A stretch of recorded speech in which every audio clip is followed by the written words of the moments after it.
All right, hi everyone. Welcome to Believe in Bills. Adam Benigni of WGRZ TV, Sports Talk Live, Buffalo. Sal Maiorana, the Rochester Democrat and Chronicle. Bills mandatory minicamp. Sal, nice to see you, man. You're fresh off a couple of days over at One Bills Drive. How you doing? Good, yeah. I decided to go the first two, and then I skipped today. In past years, Adam, you remember they've only done the 2 days, and McDermott's usually given them the last day off. But last year he didn't do that, and this year they decided to go today as well because if you also recall, they cut a week off of OTAs this season. They actually started a week later, so we kind of had a feeling he'd go all three, and he did. But I decided 2 trips to Buffalo this week was enough. So, yeah, I'm not over there today. Brandon Beane is supposed to talk, I heard, afterwards. So that'll be interesting to look to see what he has to say about how the spring went. But, as we recap it real quick, I mean, it looked like things went reasonably well. And we're going to get to a couple things that, didn't go well at the end, particularly injuries. But look, they're in good shape to go into training camp in 6 weeks. And I think he's put together a team that if they get the contributions to the level that they expect from some of these guys they've signed and, of course, drafted, this is a really, really good team, Adam. And it would not be surprising if this is the team that finally gets over the hump. Yeah, the way it's shaping up if they stay healthy. And as we had talked about in previous episodes of this show, a favorable schedule, the way that all lays out, there's a lot of things sort of aligning positive factors that certainly suggest the success that you just did. Let's, the big headline, of course, at the start of it was James Cook. Adam Schefter on his podcast prior to the start of the mandatory camp had said he wasn't going to be around the team or whatever. Vic Carucci and I, through independent sources, had confirmed he was in the day before. And, of course, he's on the field. He likes his money. That was his line, that sort of a thing. What, I don't know, what does this have any sort of a different complexion for you? I mean, I suppose the idea of a holdout, that sort of a thing is softened a little bit. But where do things stand as far as Cook? I mean, it just seems like he's just going to play it out in 25 and see where it goes from there. Yeah, I mean, Adam, he has no leverage. What's he going to do? He's in the last year of a rookie contract. He's not going to. He can't possibly be stupid enough or getting the recommendation from his representation to have a training camp holdout and then maybe not even play the season. What are you going to do? I mean, you're going to throw away the $5.7 million that he's going to be earning this year because his salary did get boosted by the performance escalators. So, no, of course not. He's going to come into training camp. He's going to play it out. He's going to be pissed off that he's not going to get the contract extension that his other fellow 2022 draft choices got. But he'll play it out this year, I would imagine. I don't see the Bills doing a long-term extension, certainly not at the number that he's asking for. And then he'll go into free agency next year. I mean, the Bills can always use the franchise tag and keep him around, but he just doesn't have leverage. And that's the case with a lot of free agents, Adam. Players don't have a lot of leverage sometimes in these situations. So I'm glad that he came in recognizing that, like he said, he likes his money. Why throw away $100,000, which is what the fines would have cost him? So he did a little bit of goodwill, showed his teammates that he's invested in the season, and then let it play out, see where it goes. Who knows? Maybe the Bills will give him a reasonable extension, but I can guarantee you he's not getting $15 million a year. That's just not happening. You can't. At the running back position, that's it. You mentioned leverage.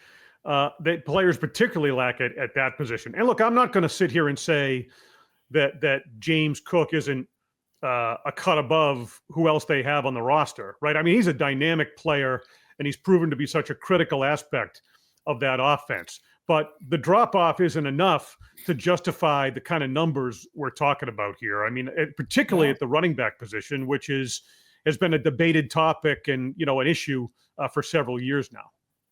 Yeah, Ray Davis is a nice player. Had a decent rookie year. He got some playing time, which was nice.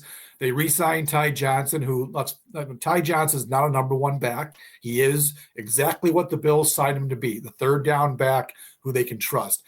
Now, can Ray Davis be the number one back moving forward? I'm not sure. We'll see. He's going to probably get a like amount of snaps, I would think, this season, unless Cook were to get hurt and he would get more. If they move on from Cook after the year, I believe that Ray Davis is a good number 2 back. I'm not sure that he's going to be, a dynamic 1,000-yard rusher, pass catcher like James Cook. So, yeah, they're better off with James Cook being in this offense this season and then address the position next year. Maybe I'm wrong about Ray Davis, and I like him, but I don't see star quality number 1 running back there. I see a good player. All right, moving on to some other topics. You mentioned positive indicators, and Joey Bosa, of course, dealing with that calf injury, doing some work off to the side.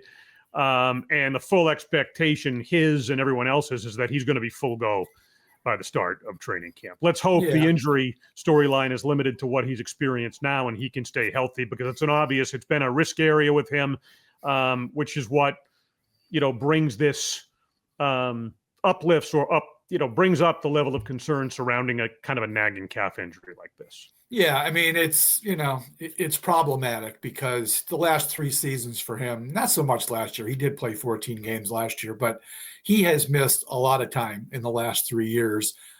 He's going to be 31 years old when camp begins, and it's a warning sign. We knew. I mean, when they signed him, that was the concern. But the thing is, it's a 1-year deal. The commitment is not. This is not Von Miller 2.0. They spent a lot of money on Von Miller, and they're only committing 1 year to Bosa. So it's not going to be a tragedy if it ends up being another injury-plagued season. But he is a player that they were counting on to rejuvenate a pass rush that definitely needed some rejuvenation. This team has lacked explosiveness and finish in the pass rush, and you were hoping that he'd be the guy. So, like you said, now they've got 6 weeks. He can recover. It's a calf injury. Hopefully he gets through training camp and he can be the guy they hope he can be. But, we got to be skeptical because of what we've seen from both of the last 3 years. One of the areas we had talked about, you got to be careful how much you try and glean from these workouts.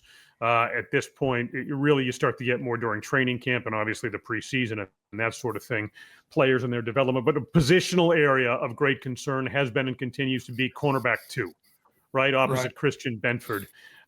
They addressed it at the top of the draft with Max Hairston.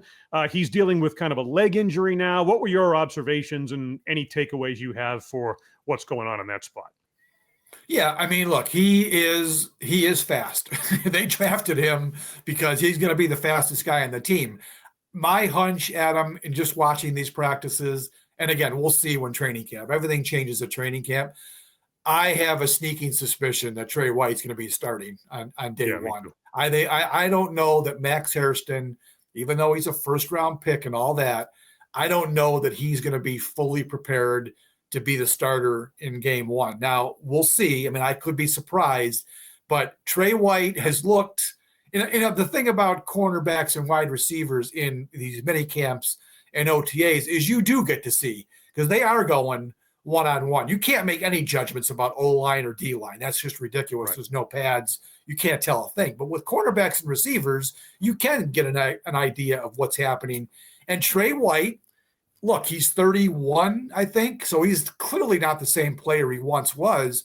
But I also think he's probably going to be a better player than he was last year with the Rams first, which he was terrible, and then he went to the Ravens, was a little bit better. I think he's further removed from that latest injury, and he has looked very spry in these workouts. I kind of like what I'm seeing. So my hunch is it's going to be Trey White unless something crazy happens. And then Max Hairston will be a guy they work in gradually. And that would be fine if it works out that way. Yeah, and Trey, one more thing on Trey too, and I haven't been out there myself, but I've been told, he's in a very positive headspace. You get the sense that he's very happy to be back with this team. Hey, Adam, he's had two press conferences. I don't think he had 2 press conferences the last 4 years he was here.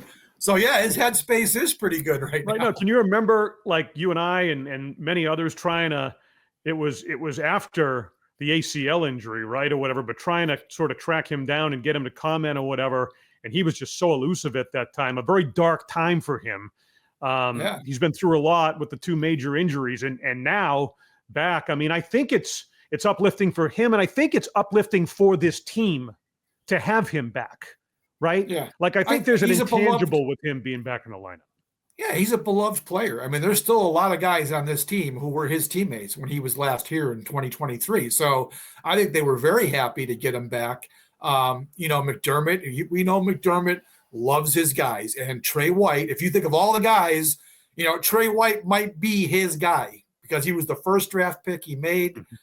He has loved him since day one, and he was a terrific player for a couple of years there. So, yeah, there is definitely a mutual love affair going on. Now, if he can translate that and play well in training camp and give the Bills, again, he's not going to be 2019, all-pro Trey White, but I think he's a solid veteran guy that they can, Christian Benford is clearly number one on this team, and that would afford Max Harrison a little bit of leeway to get used to playing in the NFL. Remember, Max Harrison's a fast kid. He's also a little bit undersized. So I think it's going to take a little bit of time for him to get used to not only the speed of the game, which will be greater than he saw at Kentucky, but also the physical nature of the game. And Trey White's a nice little security blanket for the Bills to have right now. Again, it's tough to tell, Adam, when they can't really bang into each other. They're just kind of creating space and all that stuff. I think, and I just wrote this, in fact, today, because D-line is an area that they attacked with ferocity in free agency and the draft. The way it looks, TJ Sanders is going to be ahead of Deion Walker, and not just because he's a second-round pick and Walker is a fourth-rounder. Walker's got that lingering back injury. They're taking it very slow with him.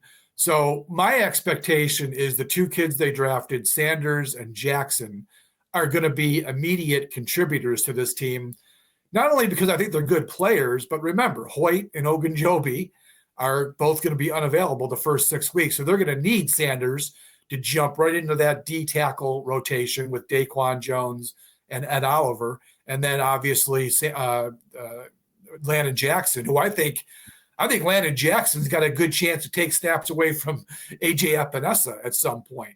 I think those are the two you watch of that draft class. Walker, I think, might be a little bit behind. We'll see where it goes in training camp. If he can get back to practice full time, a couple guys have already said, you watch him out there and his size and the athleticism that he has, it's kind of a rare combination. Now, you got to be able to play. You got to be able to fight in the trenches against big offensive linemen. So we'll see. But, yeah, he's got the traits to be a special player if it happens. So D-line's going to be really interesting to watch. Look, they overhauled it, man. They brought in – there's like 6 new guys in that room this year, and I think all 6 are going to make the team and be contributors. So, yeah, that's going to be a fun thing to watch in camp. Yeah, they needed to, right? That continued to be the shortcoming key moments, postseason, game on the line type stuff, and addressed in a very significant way by Brandon Beane, who, again, as we record this, is expected to speak to wrap up the mandatory minicamp later in the day. Quick, I know you raised this as well, too. How much concern you have about Cole Bishop, the safety position? Yeah, that was disappointing that I'm not sure what the injury is. McDermott didn't share what the injury is. It was funny. He had his helmet on the whole time when he was doing his side row. I thought it was weird. Whatever he's got, he couldn't practice. Look, last year, I didn't expect him to be a starter as a rookie because that's a tough position. Safety there's a lot of things going on there, but it sucked that he got hurt in training camp and couldn't compete, because I think that definitely slowed his progress. He started to come on at the end of the year. He got playing time because Rapp and Hamlin were both out, so he got some starts. And it was funny. He actually had one of his best games of the year, was the AFC Championship game. So he was starting to go up, and you were feeling pretty good, and now he gets this. So he loses more valuable time in these practice sessions. Now, as you know, Adam, these OTAs are an annoyance for me. The real stuff happens in training camp, but still, these are reps that he lost out and, gave back to guys like Derek Forrest, and even Hamlin was out too this week. So he needs to get healthy. He needs to get through training camp and prove that he's the number one safety at that. Him and Rapp are the tandem that's going to start opening day. If he doesn't win that job, I mean, Damar Hamlin can't beat him out in year 2. Right. That would be a really, really disappointing development if you're the Bills. Derek Forrest, I don't know what Derek Forrest is going to be. They need Cole Bishop to win that job and look good doing it. Agreed. Keon Coleman, speaking with the media, a pretty strong self-critique, if you will, called what he put on tape last year trash, knowing that he has to get better, seems very committed to it. So the messaging from management to him, from the brass to him at the end of the season, coming off his rookie year and now into this one, it seems to have sunk in. Yeah, I mean, there's no doubt. He said it a couple times. He spoke to the reporters this spring, and he recognized fully that his rookie season, after the injury especially, was not what he was hoping for. I mean, and he heard those words from McDermott and Bean. Don't believe for a second that he was down wherever he went, down to Florida probably, and wasn't aware that the two head honchos openly questioned the way he was able to return from that injury. So again, he said that he really got to work on both his physical game and his mental game throughout the offseason. And he looked like, we don't get to see every practice, obviously, but he did look like a guy to me who has a little bit more focus this year. Now, it's tough to judge off of a rookie season. He's still learning the NFL. I liked what I saw from Keon Coleman. Now, that has to translate, Adam, to when the bullets start flying, right? In training camp especially, but then when the season starts. He clearly had trouble last season getting separation. So he has to improve his route running. He's got to find ways where he can win routes better than he did last year. And he made it clear that, I know this is not college, man. This is the NFL. Everybody's good. And one of the points he made yesterday, because I asked him, I said, what did you learn about NFL cornerbacks last year? And he said, what I learned is it isn't all about the cornerback. It's about the scheme and what the defensive coordinator likes to do. That's where he has to learn how to fit his game into and find weaknesses in the scheme. Because he said, I'm not facing the same guy every snap. I'm facing, depending on the coverage, there could be 3 or 4 guys that end up covering him. So he said what he learned most is that he has to understand what he's seen and then win once he goes into his path pattern. I like the attitude that he showed and the way he answered that question yesterday.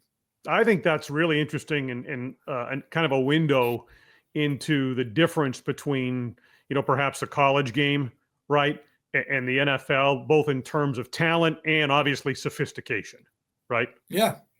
I think he recognized it too. I mean, he clearly, he struggled last year. He was not a productive player. He had his moments before the injury. I'll grant him that. But when he came back, he just was not a factor. Now, I also asked him this too. I said, so, what do you see in that wide receiver room? And what he saw is the Bills added some players, man. They added some competition. Just because he's a second-round pick, he's got nothing guaranteed. They brought in some guys who were going to compete for playing time. I really liked what I saw. Again, it's tough to tell on OTAs. Elijah Moore looks like a nice, under-the-radar late signing. The guy can do some things out there. You hope Curtis Samuel can bounce back and be more useful this year. We all know what Shakir can do. You add Coleman to the mix, and, they've got some guys. Yeah. They've got some guys who do some different things. Keon's going to have to earn his playing time. If he really wants to be a difference maker this year, he's going to have to earn it because he's got some guys fighting for jobs there. Quick thought, kind of an ongoing feel-good story that you wrote about in the Rochester Democrat and Chronicle, has been and continues to be a feel-good story. Local guy, Joe Andreessen, picking off Josh Allen. I mean, this guy just continues to show that, when you hear coaches, and it's cliche, but they say he's a football player, right? Yeah. I mean, that's what this guy is. I mean, the instincts, maximizing whatever talent he does have, it's just a great story. Yeah, I mean, he really is. I mean, nobody thought he was going to make the team last year. I just didn't see it. It was nice that they signed him. UB, local guy, 1 year at UB. Okay, fine. And then even as training camp was going on last year, Adam, I really didn't see a path to the roster. I thought he'd be a guy they'd bring back to the practice squad, but he killed all of our prognostications, made the team. And, he became kind of a core special teamer for him. It wasn't like he was inactive he played 13 games. So they trusted him to be a core special teamer. And then he got a little bit of time. He started the last game because they rested all the starters, and he played well. So coming into this year, he made it a point. He said, he told several of us, I don't want to just be Buffalo Joe now, the feel-good story. He wants to become a guy that they can turn to if, say, for instance, Terrell Bernard gets hurt. They can go confidently to him and hold up his end of the bargain. So I like that about him. He's this undersized guy that you just don't think he's going to be a difference maker. But on that play the other day, Allen's first post-marriage interception, he made a nice play. He made the read. I think he was trying to it was either Shakir or Palmer, and he just jumped it, and it was a beautiful play. So, and then he had a breakup later in that practice too on a nice route. So, look, I love the story, and I like the fact that he's not just a story. He's a kid that they can actually rely on if they need him. Yeah, great job. Very well-written story by Sal, the Rochester Democrat and Chronicle. And as we speak, you're wrapping up, I know, your 5 observations, so I would encourage people to go ahead and look for that. Next stop over in your neck of the woods, Sal, training camp once again over at St. John Fisher. Yep, looking forward to it. Off the record, I was told it's July 23rd will be the first day that the media has access. I think it's probably the first practice. So they're going to start July 23rd. They'll probably be there a little more than 2 weeks. And then I think I'm pretty sure the blue and white scrimmage at the stadium, I'm pretty sure that's going to be August 1st, which is good for me because it's my daughter's wedding, so I can skip it and not have to be in a traffic jam for a practice. So I'm all for that idea. And then, of course, they're going to end training camp, I think, with the Giants is the first game. And then the big thing will be for preseason, they're going to go to Chicago early and have a shared practice with the Bears, which should be good. I like those shared practices. I think I've told you, maybe even on the show here, when they go to this 18-game schedule at whatever point, I think every team is going to, because they're going to cut back to 2 preseason games, I think every team will be doing these joint practices because you get a lot of good work in a controlled environment. So that'll be good for the Bills to do that with the Bears August 15th to the 17th that weekend. Well, and too, the majority of NFL coaches that I've talked to over the years, Sal, with regard to those joint practices, they say that most of them will tell you they get more out of those, not in terms of work and also player evaluation, than they do in a regular preseason game. Yeah, because you can control what's happening in a preseason game. You might get the offense on there going on a 20-play drive, and you're losing reps for other things you want to see. In a joint practice, you can script it exactly the way you want it, and I think they're pretty beneficial. And it also, by that point in training camp, you're dying to hit somebody else. Now, typically, the joint practice I think has mostly been before the first preseason game. They'll already have the one game where they're hitting somebody else when they play the Giants. But that's one thing players love, is not being able to beat on their teammates every day. So getting to go against the Bears in that practice and then the game will be good for both teams. All right. We'll be covering all of it. Sal, we appreciate it. Good recap today. Mandatory minicamp in the books. Again, next up, training camp for the Bills in this highly anticipated 2025 season. So for Sal Maiorana, the Rochester Democrat and Chronicle, I'm Adam Benigni, WGRZ TV. Thank you for being with us here on Believe in Bills.